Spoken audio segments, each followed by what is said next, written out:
बच्चों, कैसे हो सब? सब अच्छे होंगे। तो चलिए आज का हम अपना अध्याय आरंभ करते हैं। सदाचार, कुछ अच्छी बातों के बारे में हम सीखते हैं। तो देखिए पढ़ते हैं हम। सदाचार है सदाचार। प्रातः सायं भजनीयम, सत्यम वचनम वदनीयम, सत पुस्तकम पठनीयम, मंदम मंदम वदनीयम। क्या मतलब है इसका? प्रातः सायं भजनीयम, सुबह और शाम हमें ईश्वर को याद करना चाहिए, ईश्वर का भजन करना चाहिए। सत्यम वचनम वदनीयम, सत्य वचन हमें बोलने चाहिए। सत पुस्तकम पठनीयम, और अच्छी पुस्तकें हमें पढ़नी चाहिए। मंदम मंदम वदनीयम, और हमें धीरे धीरे बोलना चाहिए। रात्रौ शीघ्रम सैन्यम, प्रातः खलु जागरणीयम, अप्रिय वचनम त्यजनीयम, भद्रम भद्रम करणीयम। मतलब रात्रौ शीघ्रम सैन्यम, रात को जल्दी सोना चाहिए। प्रातः खलु जागरणीयम, और सुबह जल्दी उठना चाहिए।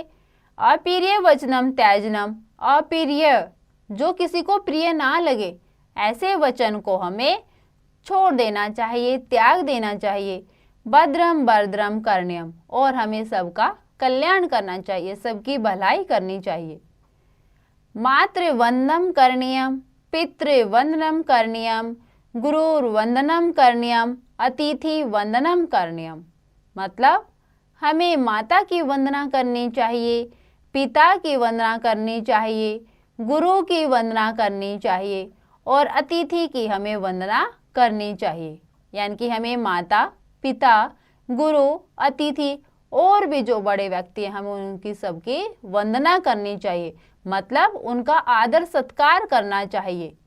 और हमने क्या देखा इसमें कि हमें रात में जल्दी सोना चाहिए, सुबह जल्दी उठना चाहिए, सत्य वचन हमें बोलने चाहिए, सुबह शाम ईश्वर को याद करना चाहिए, अच्छी पुस्तकें हमें पढ़नी चाहिए, धीरे धीरे बोलना चाहिए।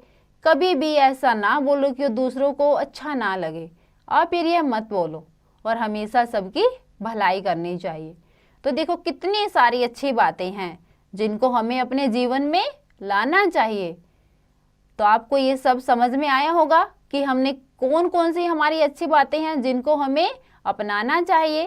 तो आप भी इन बातों को अपनाएं और आपको ये समझ में आया होगा एक बार, और आप इसका अध्याय का अभ्यास अवश्य करें।